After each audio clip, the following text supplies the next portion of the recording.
Arratsaldeon, ongi etorri. Aspaldi ekarri genuen hauze laguna Antonio Palomar medikua, gogan eta gaurkoan hemen daukau, bere azken liburuaren aurkezpena egiteko, por la salud del cerebro, gure buruari edo gure garunaren osasuna. Horretaz egingo da berba Antonio. Eta, bueno, bere bigarren azpititulua da nola prebenitu itu eta dementzia gure bizimoduaren bitartez. Cómo prevenir el ictus y las demencias a través de nuestro estilo de vida, nuestro modo de vida. Este es el segundo título de lo que es el libro sobre el cual nos va a hablar, que es la salud del cerebro, o sobre el tema que nos va a hablar hoy. Antonio Palomar es médico, divulgador de salud y miembro del colectivo Sumenti, un colectivo con una larga historia. Casi 40 años. Casi 40 años. ¿Cómo os agarra? Un poco menos. Vale, deciros también que bueno, esta es la primera charla de un ciclo que queremos hacer, la segunda charla que está por gestionar, porque la persona que va a venir, que se llama Mario Fernández, que es un médico de la salud pública ya jubilado, que nos vendría a hablar sobre el clima, la salud, sobre los problemas que se pueden derivar del cambio climático y la salud. Y luego la tercera, esa sería el día 18 de noviembre, el próximo jueves, ¿no? ¿Es jueves? Martes. Y luego la siguiente semana tendríamos a un psicólogo de aquí de Baserri para hablarnos sobre el tema de la depresión. Entonces, bueno, esa es la historia. Antonio, cuando quieras. Es que ricasco. Vale. Arratsaldeon, bueno, hace 40 años di aquí mi primera charla, o sea que ha pasado hasta 4 décadas, ¿no?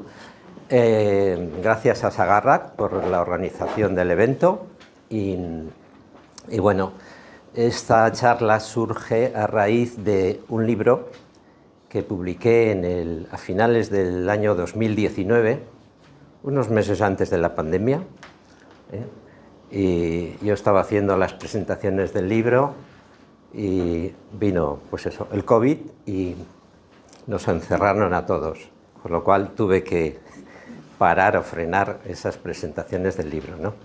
Y más o menos voy a hacer un resumen del libro, pero últimamente, estos últimos días, con motivo de esta charla, he actualizado también algunas cosillas, algunos datos, con la información más reciente sobre el asunto. Bueno, hay muchos factores, algunos son como la edad, que no se pueden modificar, ¿no? La edad o los genes, y otros sí, y de eso va un poco la charla, ¿no? ¿Qué factores están en nuestra mano? Más cercano, hábitos de vida, menos cercano, la contaminación del aire, o el ruido, yo qué sé, o el estrés que uno puede tener, que también lo podemos gestionar, o yo qué sé, bueno, factores ambientales en general, ¿no? Básicamente las enfermedades crónicas y degenerativas como estas obedecen a 3 grupos de factores: genéticos y ambientales. En medicina, cuando se dice ambientales, abarca el estilo de vida y el entorno o el medio ambiente. Así que cuando digo ambientales, pues me voy a... Por favor, un poquito más alto podrías hablar. Sí, voy a intentarlo. Voy a intentarlo. Es que, claro, sin micro, bueno. Sí.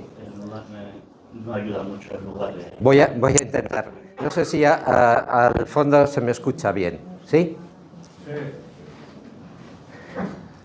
Bueno, entonces serían genéticos, de hábitos de vida y medioambientales, aunque cuando se dice en medicina ambientales abarca todo lo que se puede modificar, que son prevenibles. Lo que no es prevenible son los genes que uno tiene, ¿no? Las cartas con las que nacemos. Bien, esta es la portada del libro, que está editado en 2019 por Chalaparta. Es mi cuarto libro. Hace 2 años publiqué otro libro sobre la medicina del estilo de vida, que ahí resumo 40 enfermedades frecuentes. Pero bueno, vamos a ir con esto. Más que la dieta, yo le llamé la dieta de cerebro, pero el tema más que nada, dieta en un sentido amplio, en el sentido de régimen de vida o estilo de vida. Bueno, y estos son los temas que vamos a ver. ¿Qué son los ictus? ¿Qué son las demencias? El Alzheimer, que es la más importante. Los factores de riesgo de cada una de ellas. Las dietas que protegen el cerebro. ¿Qué evitar? ¿Qué incluir en nuestra dieta? Otros factores: ejercicio, estrés, sueño, polución, pobreza, nivel cultural. Como veis, es amplia la gama de factores.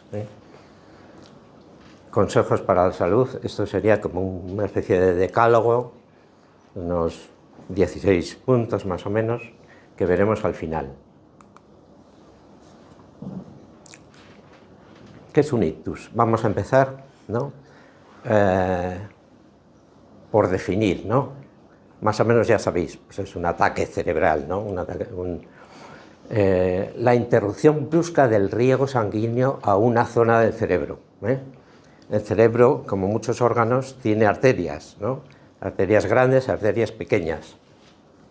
Cuanto más pequeña sea la arteria obstruida o reventada, pues más pequeña, más leve es el ictus.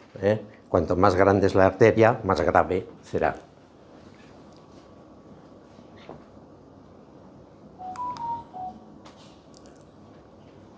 Últimamente se le llama ictus, pero antiguamente se le llamaba apoplejía, y esto viene del latín ictus, que significa golpe.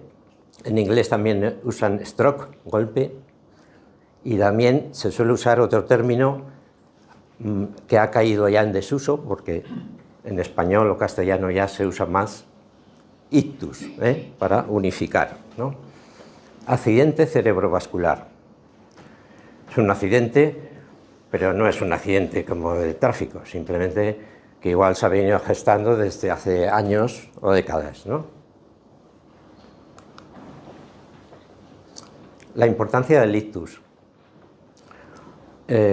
Produce una gran mortalidad y discapacidad. Es la primera causa de muerte en mujeres en el Estado español. Es la segunda causa de muerte en hombres. Es la primera causa de discapacidad en adultos. Problemática. Bueno, aquí, para coger a tiempo el ictus, cuando uno ya lo tiene, vamos a ver sobre todo cómo prevenirlo, pero una vez que ya te da el ictus, pues hay que correr al hospital, y no a cualquier hospital, luego veremos, a hospitales que estén preparados para atender ese tipo de trastorno. Haber tenido un ictus aumenta el riesgo de demencias, por eso los dos grupos de enfermedades están conectadas, y deterioro cognitivo leve, que es una forma, no es una demencia. El deterioro cognitivo leve es una pérdida de facultades, pero que te permite seguir llevando una vida más o menos normal o casi normal, ¿no? Pierdes algo de memoria, o vas mucho más lento, pero no llega a ser demencia, ¿no? Es un paso previo. Tener deterioro cognitivo leve no significa que luego vayas a tener demencia, Hay gente que se queda ahí en esa etapa y no desarrolla.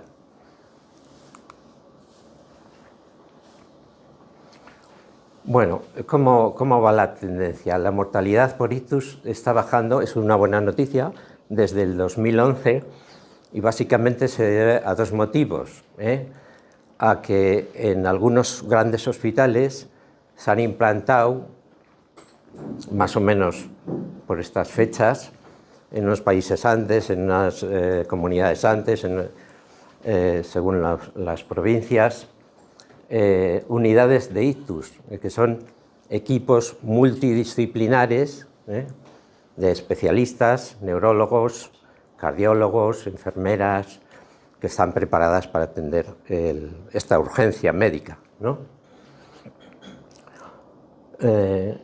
Y también porque se vienen haciendo en las últimas décadas más campañas de prevención e información para que la población conozca las diferentes causas o factores de riesgo, ¿no?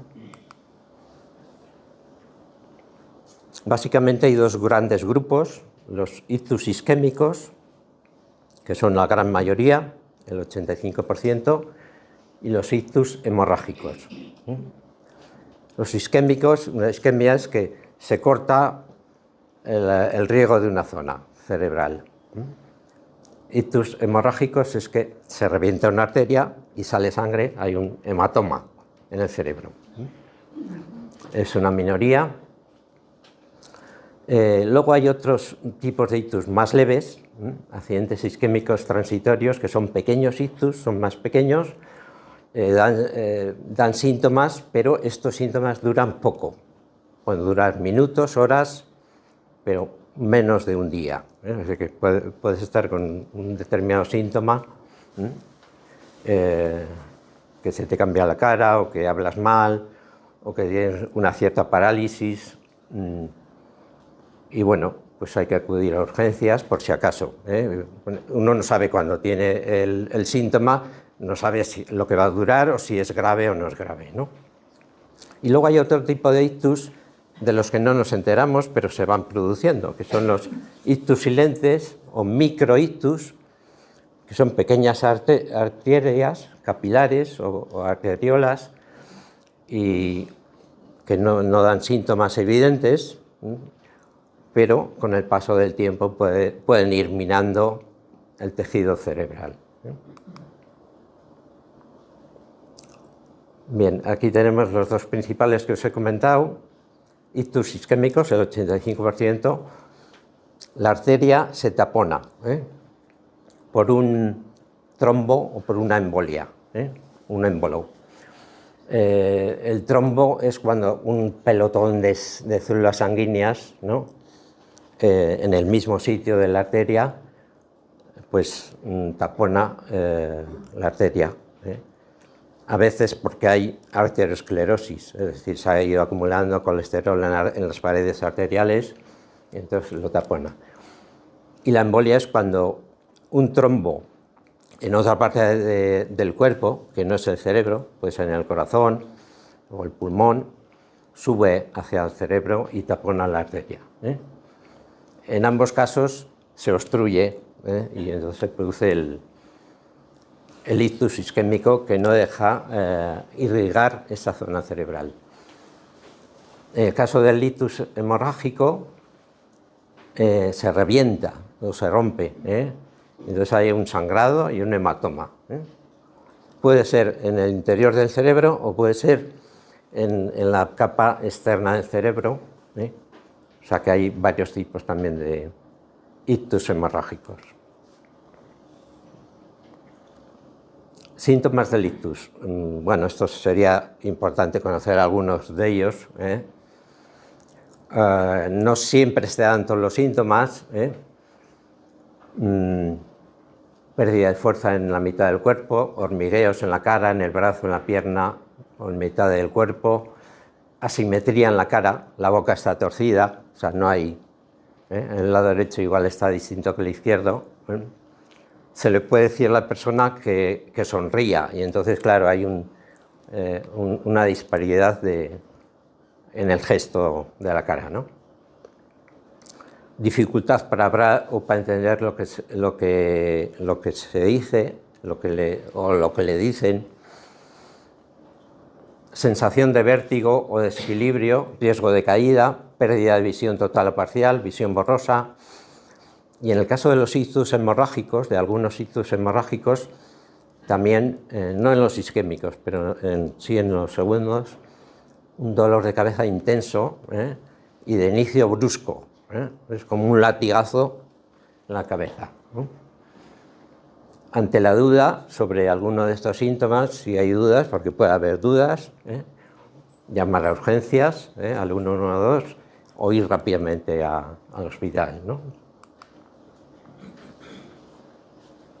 Esto es lo que os he comentado, las unidades de ictus.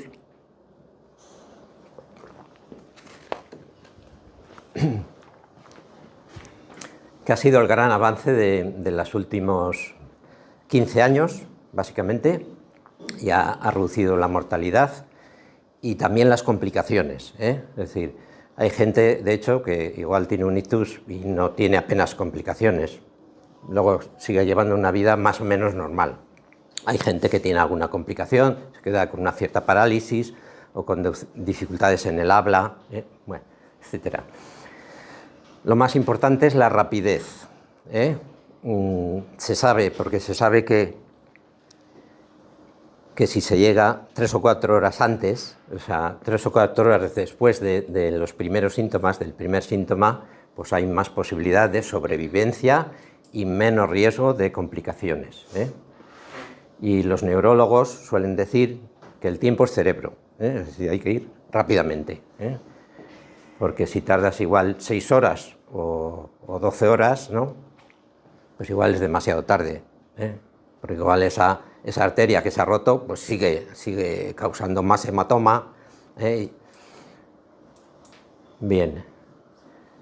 No hay en todos los hospitales estas unidades de ictus. En algunos hospitales grandes, aquí en Vizcaya hay 3, Cruces, Galdakao y Basurto, ¿eh? Y están muy bien valorados o reconocidos por su calidad, el de Cruces y el de Galdakao.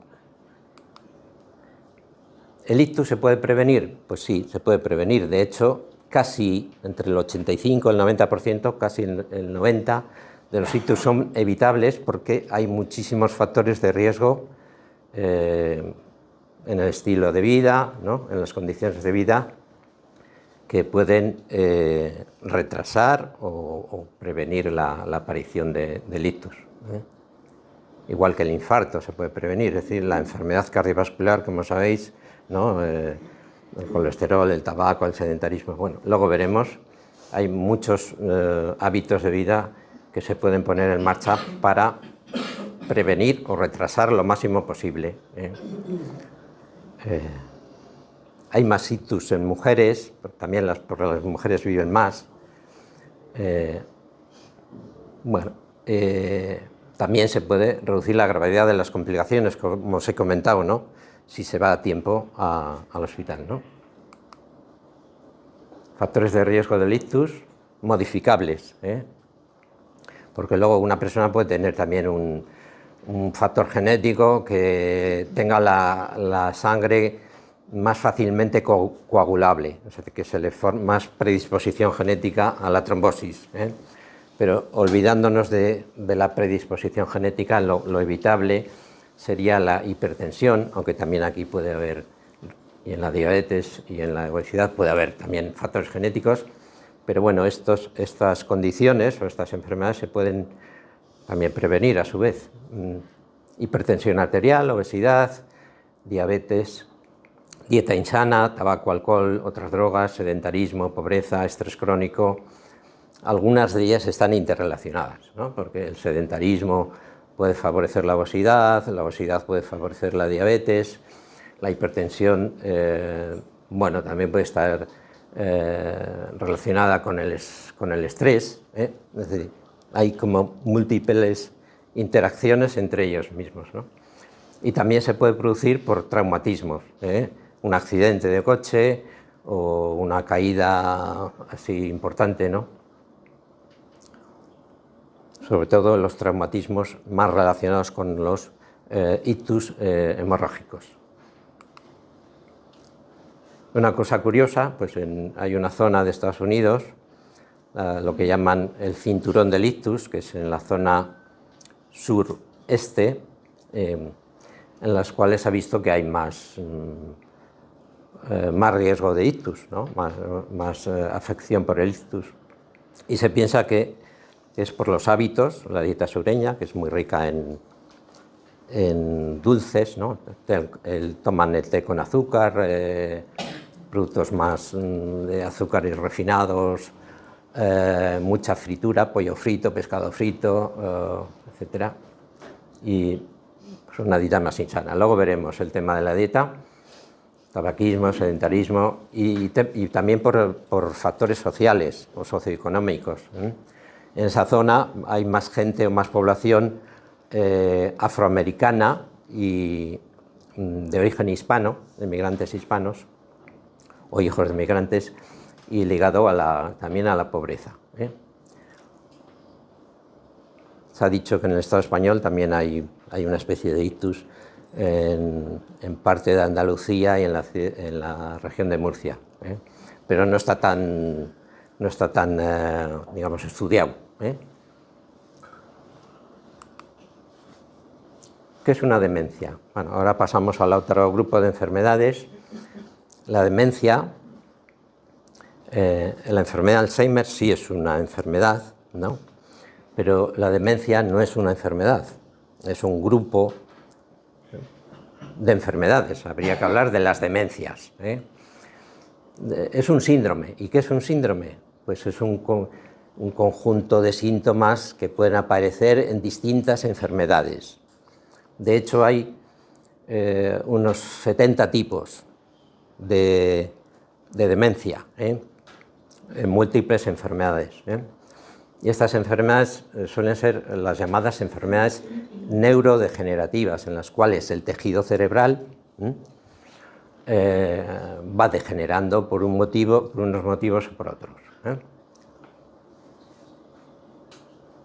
Se dan tanto el ictus como entre los factores no modificables está la edad, ¿no? Eso tienen en común también los ictus y las demencias. Se dan en gente más mayor, pero ni los ictus ni las demencias son privativos de la gente mayor, porque se puede dar a la edad media, incluso en niños también, pero son una minoría. Generalmente a partir de los 60 años, 50, 60 años, es cuando aumenta el riesgo de tanto de ictus como de demencias. Bien, pues estos son los síntomas: pérdida progresiva de capacidades intelectuales o cognitivas. Cuando digo, si me refiero a la palabra cognitivo o cognitivas, me refiero a capacidades mentales o intelectuales.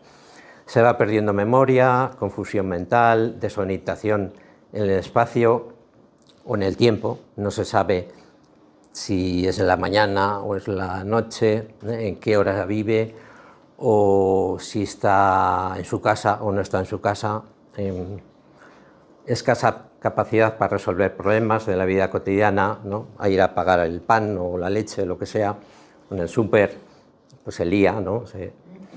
Alteraciones en la comprensión y en la expresión oral, hablada, deterioro del lenguaje, merma del vocabulario, es decir, se disminuye el número de palabras,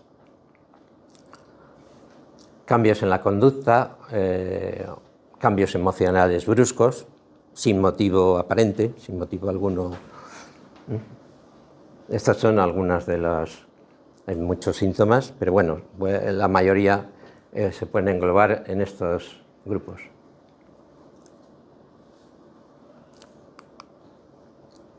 En unas demencias se afecta más la memoria y en otras se afectan más otros tipos de capacidades, ¿no? Aquí tenemos los principales tipos de demencia. Como veis, el grueso, 2/3 más o menos, o más, eso depende del país.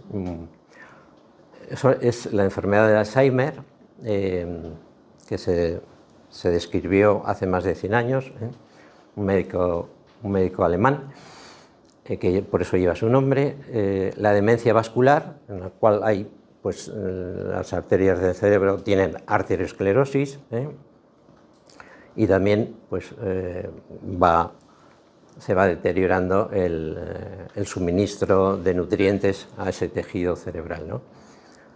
Un 20% más o menos. Demencia por cuerpos de Levy, 8 o 9%. Esto puede variar según la comunidad autónoma, el país, o el año en que se ha hecho el estudio. Demencia ligada al Parkinson. El Parkinson no siempre ocasiona demencia, pero puede también desarrollar demencia en algunos casos. Demencia frontotemporal, mucho más. Bueno, y luego otras muchas que son más raras. Hay enfermedades raras que pueden afectar incluso a los niños. Las llamadas enfermedades raras. Hay una fundación, seguramente que habéis oído hablar, de la Fundación Pascual Maragall, fundada por los familiares, por el propio político y los familiares del político catalán, que lleva ya muchos años trabajando en la investigación para prevención y tratamiento del Alzheimer, ¿no? Entonces aquí resumen en esta diapositiva, en esta infografía, resumen los principales factores, tanto los no modificables, la edad, como los genéticos. El Alzheimer y las demencias en general, la demencia vascular, no son hereditarias ni genéticas. Solo en unos pocos casos, ahí pone 1%, pero bueno, entre el 1 y el 5% serían genéticos. La inmensa mayoría, alrededor de un 95%, ahí pone 99%, pero alrededor de un 95%, son lo que llaman en medicina casos esporádicos. ¿Y qué significa esto? Pues que intervienen muchos factores, los genéticos y los ambientales o de estilo de vida. Y aquí tenéis los de estilo de vida o modificables, ¿no? Son factores de riesgo cardiovascular, hipertensión, diabetes, colesterol, obesidad, tabaquismo, sedentarismo, dieta poco saludable, baja actividad cognitiva y social.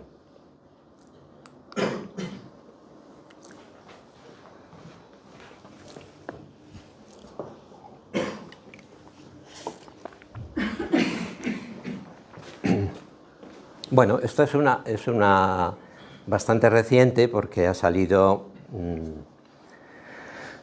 Hay una comisión de la revista The Lancet, es una de las revistas médicas más reconocidas o de mayor prestigio a nivel internacional, y en septiembre de este mismo año sacó un estudio, un nuevo informe, en el cual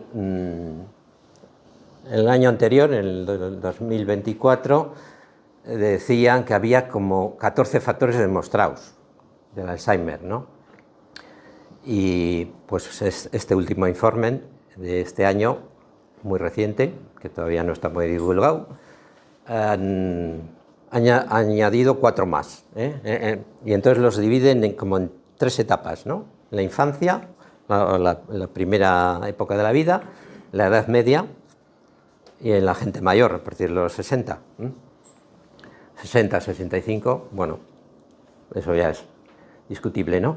En la infancia, bajo nivel educativo, pobreza, VIH, el virus de la inmunodeficiencia humana, desde la infancia, ojo. En la edad media, pérdida auditiva, colesterol alto, el llamado colesterol malo, el LDL colesterol,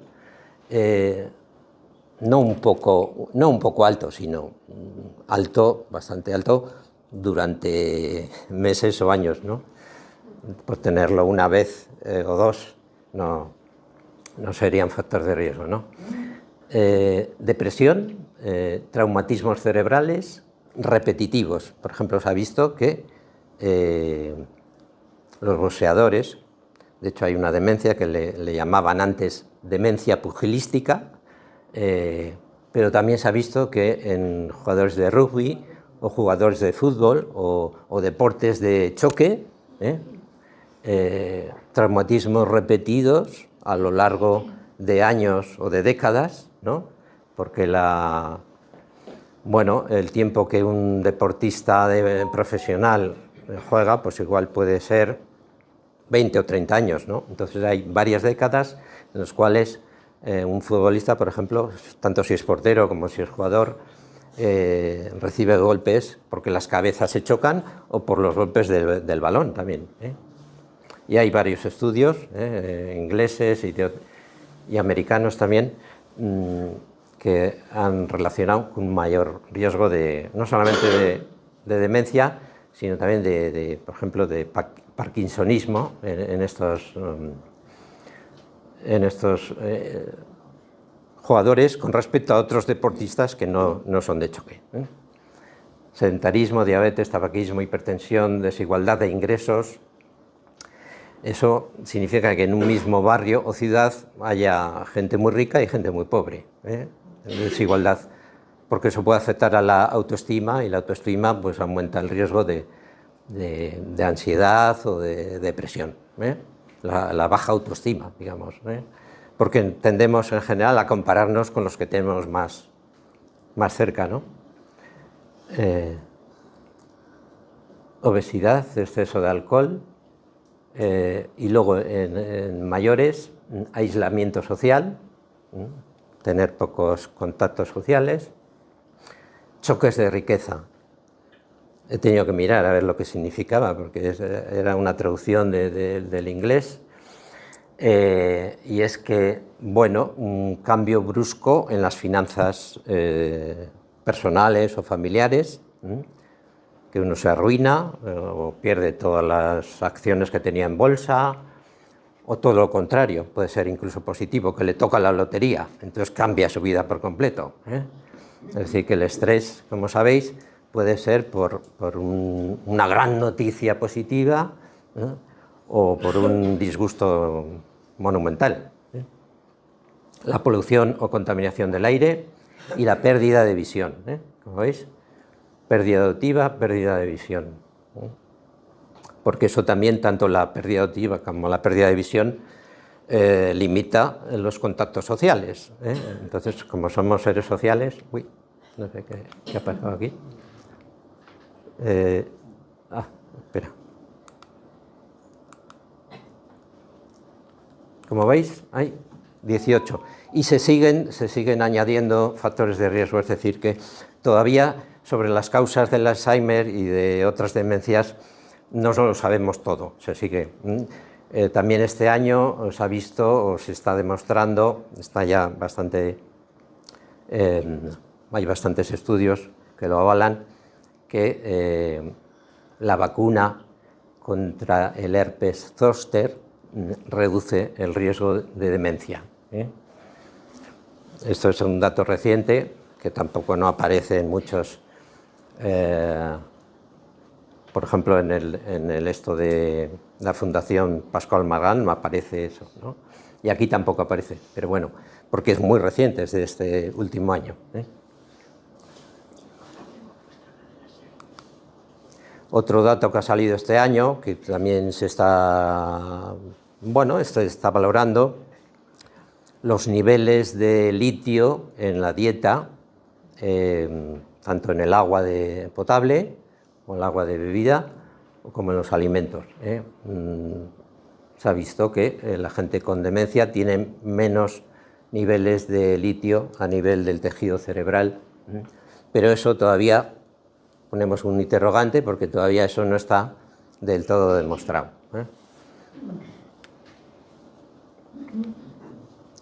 Bueno, esta es una de las claras conexiones, como ya he mencionado, que hay una demencia vascular, hay una conexión corazón-cerebro, es decir, lo que es malo para el corazón, todos esos factores de riesgo que he mencionado, y malo para las arterias, es malo para el cerebro. No solamente en la demencia vascular, sino también en la demencia tipo Alzheimer, porque a veces es difícil distinguir una de otra, porque los síntomas son muy similares. Y también se ha hablado de demencia mixta, es decir, que uno puede tener 50-50, parte de síntomas, o sea, que hay algunas que no son del todo claras. Lo que protege el aparato cardiovascular también protege el cerebro, es decir, la dieta mediterránea, que protege del infarto, del miocardio o de la diabetes, también protege de la demencia, el ejercicio, etc. Factores de riesgo cardiovascular comunes, pues son casi todos, no todos, pero casi todos, favorecen el ictus y las demencias. Hipertensión, diabetes, obesidad, tabaquismo, exceso de alcohol, cocaína, anfetaminas, dieta insana, estrés y ansiedad crónicos, depresión, colesterol y triglicéridos altos, síndrome de la apnea del sueño, no controlado, porque si lo tienes controlado, bien, pero si lo tienes y no está controlado o tratado. Otras enfermedades cardiovasculares, fibrilación auricular, que es una arritmia, una de las más frecuentes, estenosis en la carótida, que es una arteria del cuello, una de las grandes arterias que va al cerebro, a irrigar el cerebro, ¿no? Infarto de miocardio, etc.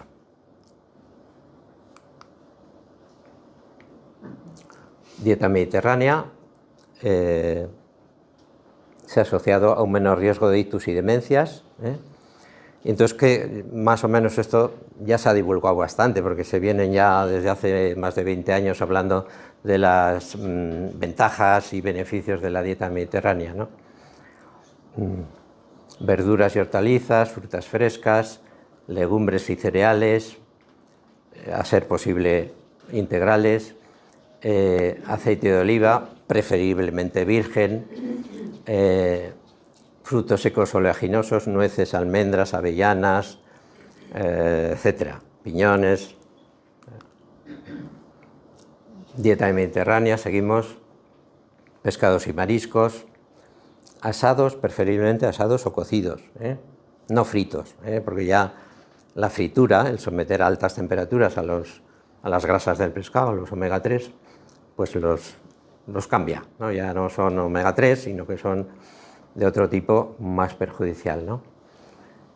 Lácteos bajos en grasa, como la leche, el yogur, las leches fermentadas, carnes blancas, pollo, pavo, aves, conejo, bajo consumo de carnes procesadas y embutidos en general, embutidos, fiambres, adobos y vísceras rojas, ¿no? El hígado, los riñones, el corazón, esos son también como si fuese pues, carne de ternera o de vacuno, ¿no? Luego veremos un poco más esto, de las carnes rojas. Bebidas frías, agua y cerveza sin alcohol. Bueno, puede haber más. Lo que ocurre es que los zumos tampoco es lo mejor, porque es un chute de azúcar en sangre. Entonces, claro, cuando metes mucho azúcar de golpe, se vierte insulina. Entonces, mucho azúcar, mucha glucosa y mucha insulina va deteriorando las paredes arteriales. En la dieta mediterránea tradicionalmente se incluía un bajo consumo como permitido, un bajo consumo de vino, una copa de vino, pero mejor que no, porque los últimos estudios, de hecho hay un gran estudio, metaanálisis europeo del 2019, que se ha visto que no hay una dosis baja a partir de la cual empiece a haber riesgos para la salud.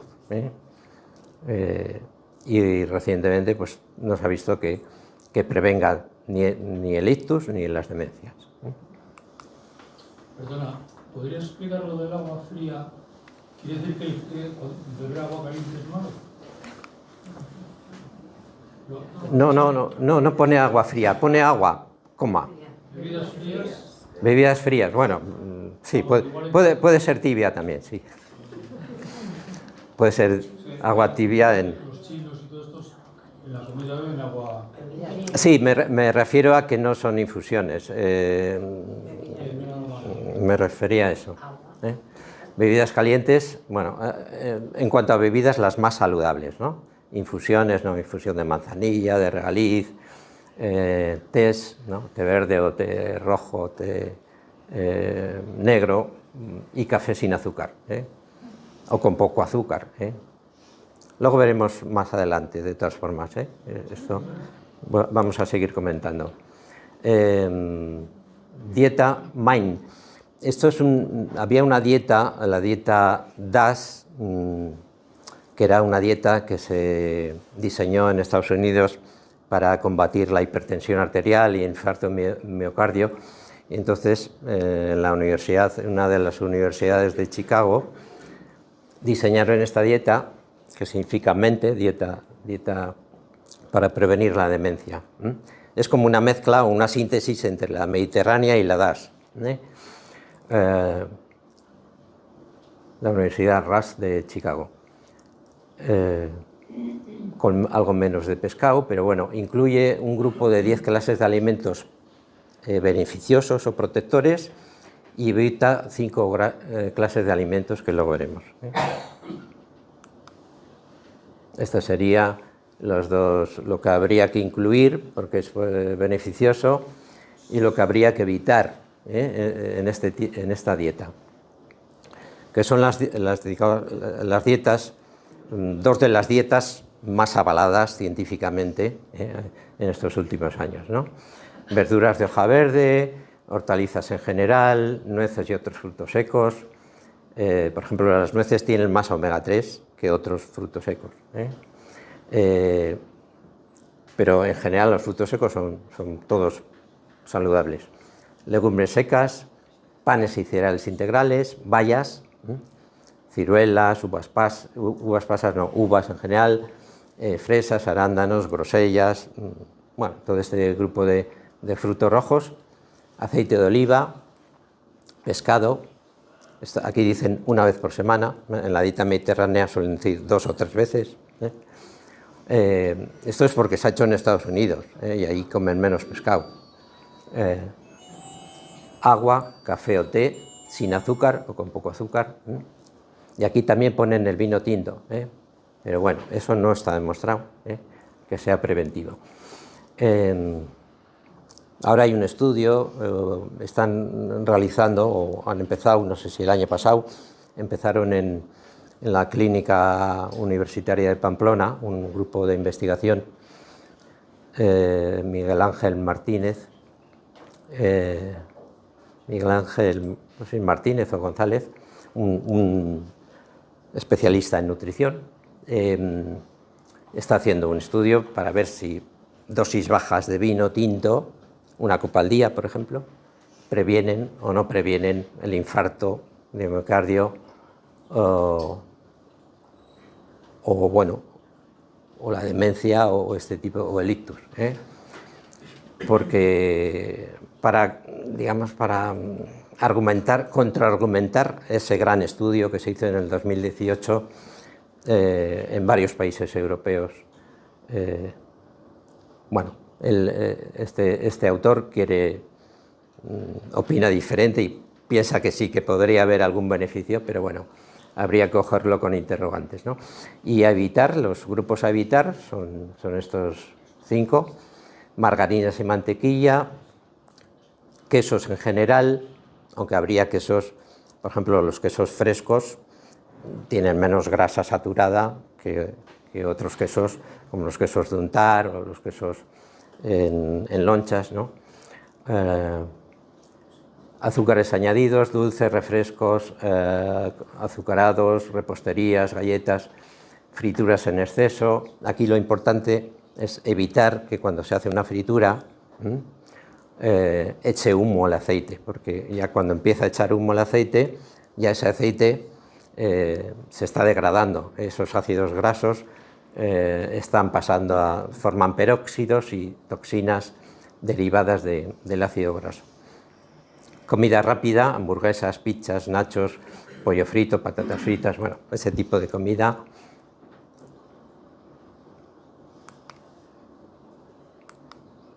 ¿Qué pasa? No sé. No sé qué. No me pasa.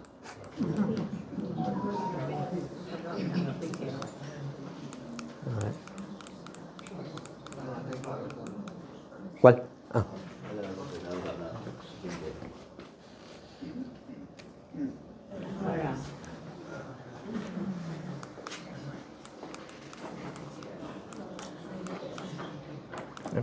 Sigue así.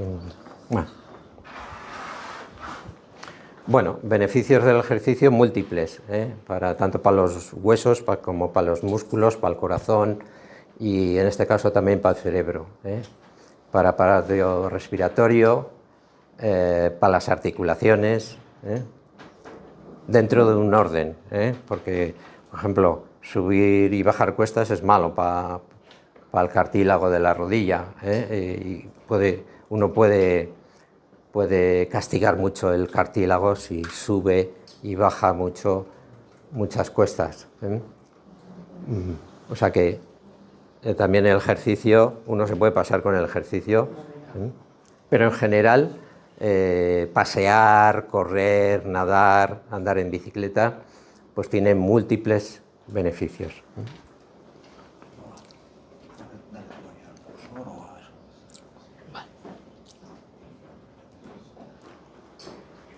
No sé si veis.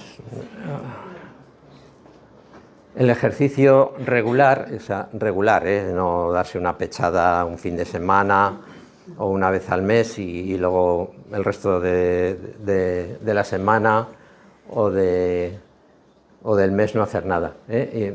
Aquí lo importante es la regularidad. Influye en más de 500 genes, un ejercicio regular, el llamado ejercicio aeróbico, ¿no? Andar, correr, andar en bici, etc. Favorece el equilibrio de las hormonas, el equilibrio bioquímico, aumenta las defensas inmunitarias, protege los huesos, las articulaciones, facilita el tono muscular, el equilibrio, reduce las caídas, pero claro, para el tema de las caídas también no solamente andar, sino también ejercicios como ejercicios de equilibrio, pues también son interesantes. Dentro de los ejercicios se habla del ejercicio aeróbico, en el que acelera el corazón, el ejercicio de fuerza, hacer pesas, y el ejercicio de equilibrio. Estos son los tres grandes grupos y conviene combinar los tres. También previene la obesidad, la hipertensión, colesterol, triglicéridos, protege de la enfermedad coronaria y cardiovascular, mejora la capacidad pulmonar, reduce el riesgo de asma.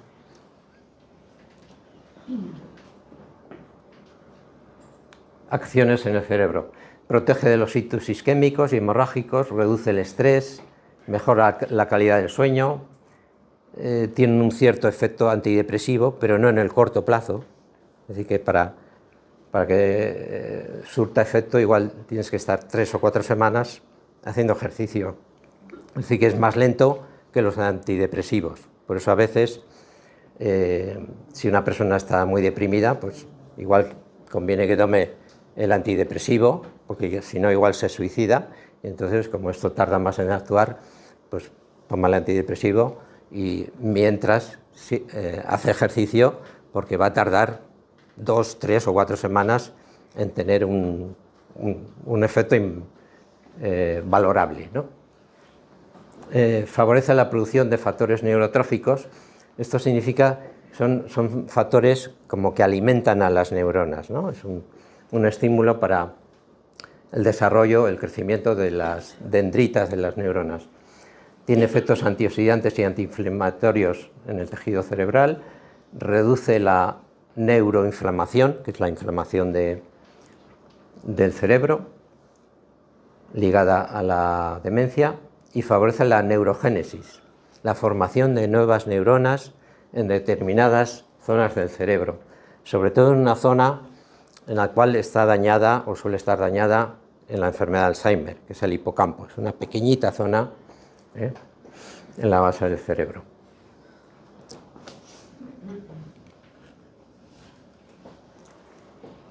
El sueño y la salud cerebral.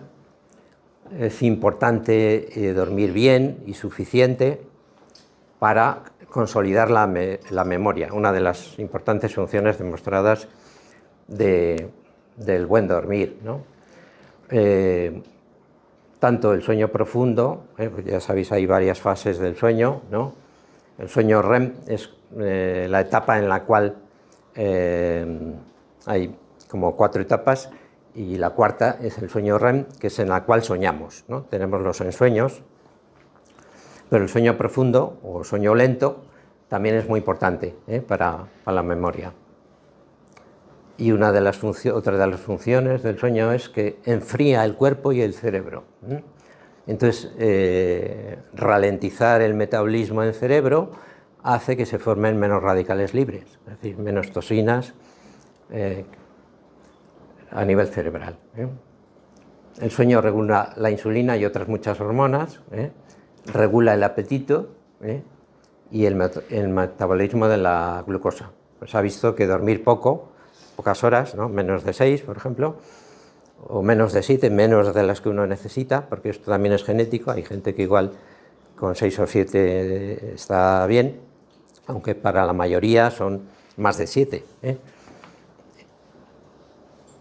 Pues ha visto que la gente que duerme poco tiene más apetito y come más desaforadamente y peor comida, la comida, pues eso, dulces o productos así más insanos, porque pues tiene un apetito más impulsivo, digamos, ¿no? O sea y eso es porque se alteran unas determinadas hormonas.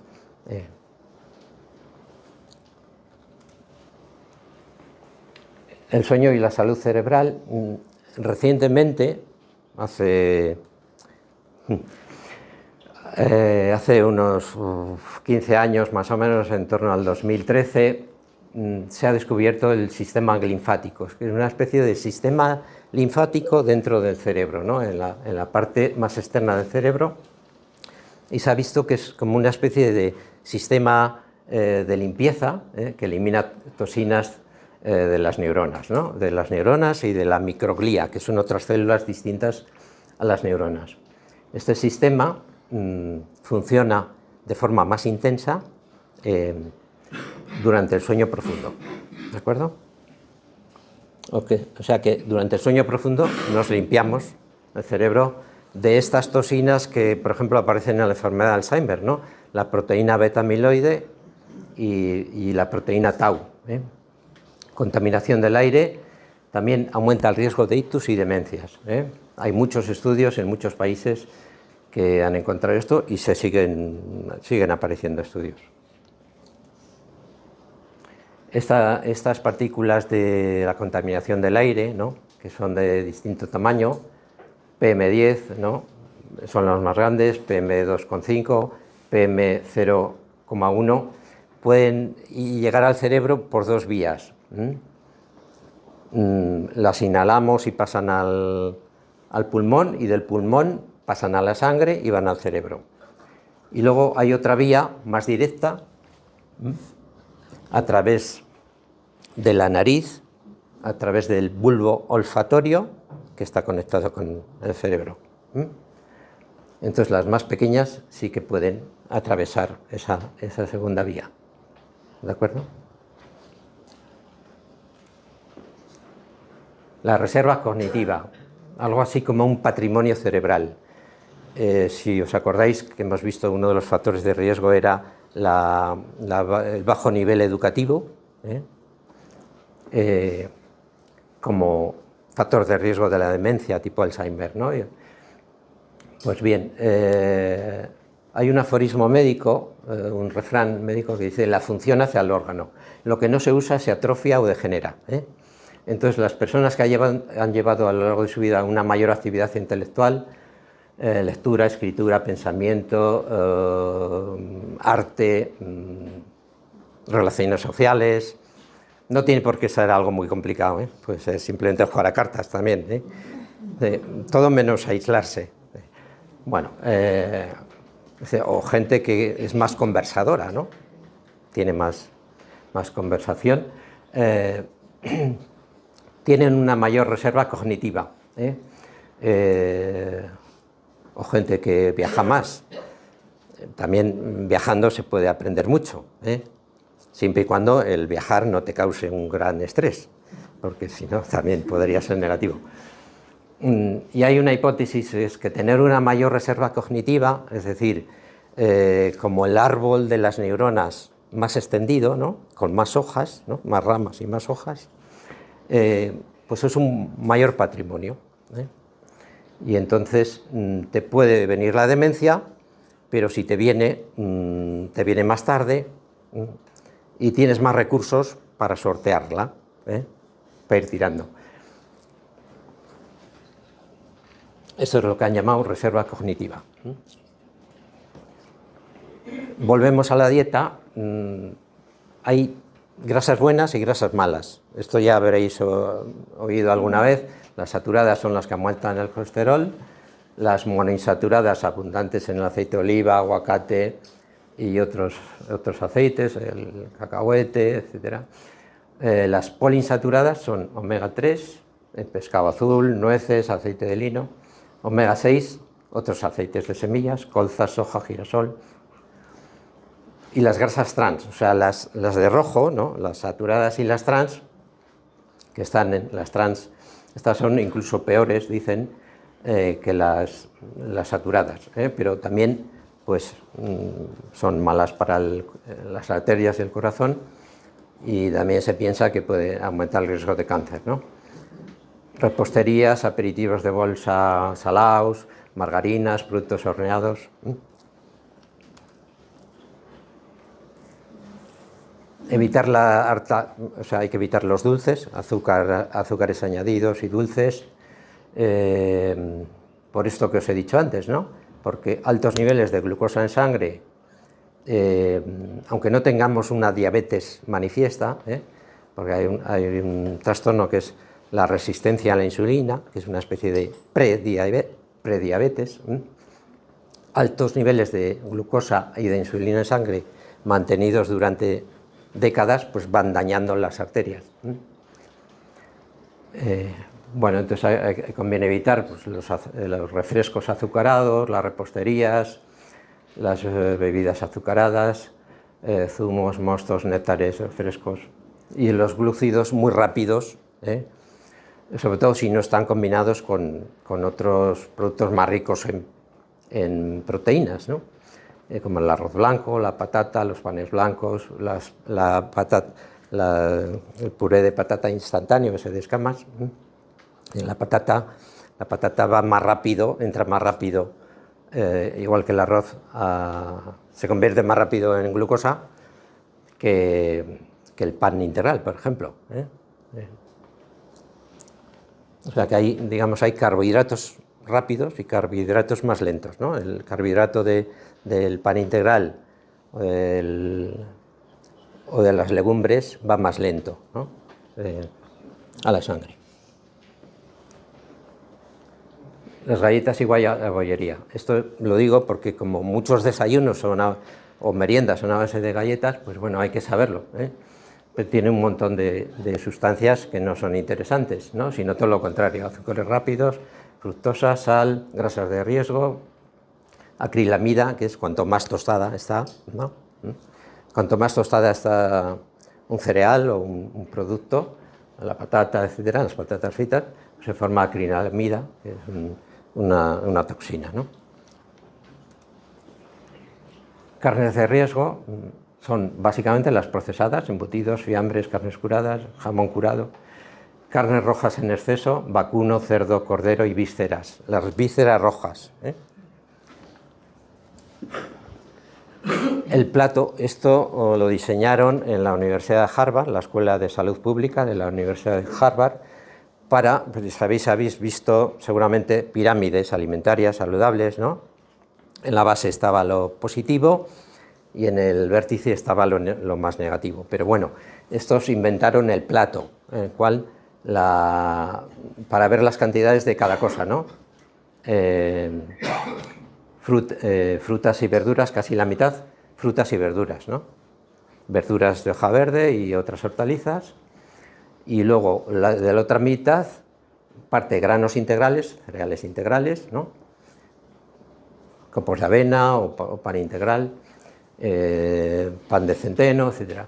Y proteínas saludables, ¿no? Aquí ya entrarían pues eso, las carnes blancas, el pescado, las legumbres, los frutos secos, los huevos, el yogur, etc.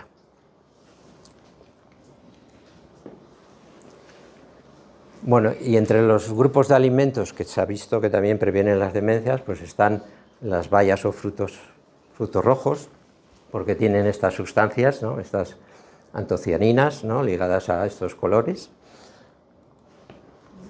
Las verduras de hoja verde, como la acelga, la espinaca, la lechuga. Las grasas omega 3, pescado azul, el blanco también tiene omega 3, pero en menor cantidad. Las nueces, el aceite de lino, como he dicho antes. Otros aceites también tienen omega 3, pero en menor cantidad. El café también es un alimento protector. Por ejemplo, se ha visto que previene la enfermedad de Parkinson, reduce el riesgo, no es que la prevenga, puedes tener, porque también, como sabéis, como he dicho al principio, también hay genes predisponentes a esto, ¿no? Reduce el riesgo de ictus, diabetes tipo 2, enfermedad de Parkinson, demencias y otros trastornos, por ejemplo la cirrosis hepática o el cáncer de hígado. Bueno, se le están encontrando muchos beneficios al café, siempre y cuando no se tome en grandísimas cantidades, ¿no? Porque la dosis es importante, ¿eh? Igual por debajo de una taza, pues igual no hay tanto efecto. Y por encima de 5 o de 6 tazas, igual significa que estás muy estresado y por eso tomas muchos cafés. Y bueno, porque también luego hay que ver la cafeína, ¿no? Porque la cafeína también te quita el sueño.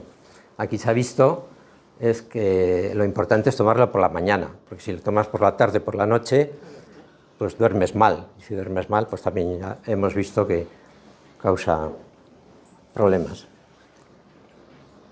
Alimentos de riesgo, bueno, ya he comentado antes, ¿no? Bebidas azucaradas, reposterías, aperitivos de bolsa, carnes curadas, carnes rojas, panes y cereales refinados, grasas de riesgo, exceso de frituras, sobre todo si se ha echado humo el aceite, conservas y encurtidos porque tienen mucha sal, ¿no? Algunas conservas, los que sean más saladas, y bebidas alcohólicas. Cada vez más importancia, como hemos visto en la diapositiva esa de las 3 columnas, se le está dando importancia a los factores psicosociales, como la depresión o la ansiedad crónica, o socioeconómicos, ¿no? Pobreza, bajo nivel educativo, desigualdad de ingresos, choques de riqueza. Este informe de este año, de septiembre del 2000, está recién salido del horno, 2025. Y ya un poco los consejos, que son 3 diapositivas, para la salud del cerebro, para resumir, ¿no? Ejercicio físico aeróbico, casi a diario. Dicen unos 150 minutos, más o menos mínimo, a la semana, por semana. Igual media hora al día o casi todos los días. No hace falta que sean todos los días, pero por lo menos 4 o 5 días a la semana estaría bien. Dieta saludable, mediterránea, flexitariana también. La flexitariana es una dieta vegetariana que no es estricta, ¿no? Que a veces te sales, y la vegetariana, o aquí podríamos hablar de la piscivegetariana, en la cual se incluye huevos, lácteos y algo de pescado. También por esos omega 3 que hemos mencionado, pues serían también protectoras. Evitar el estrés y la ansiedad crónicas, controlar el peso y la tensión arterial, la diabetes si hubiese, tratar las enfermedades asociadas, enfermedades cardiovasculares, control de otros factores de riesgo, que ya hemos visto antes, ¿no? Como la apnea de sueño, y no he mencionado, pero la periodontitis, enfermedad periodontal, ¿no? Antiguamente llamada piorrea, esta también aumenta el riesgo tanto de ictus como de demencia.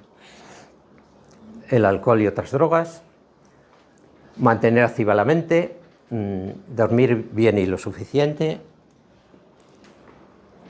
y ya creo que es la última, cuidar las relaciones sociales, tener una vida ordenada y horarios racionales, eso para bajar el estrés, claro.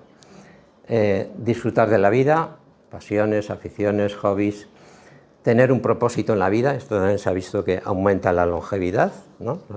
La gente que vive con propósito, que siente que su vida tiene sentido, pues está más sana y vive más.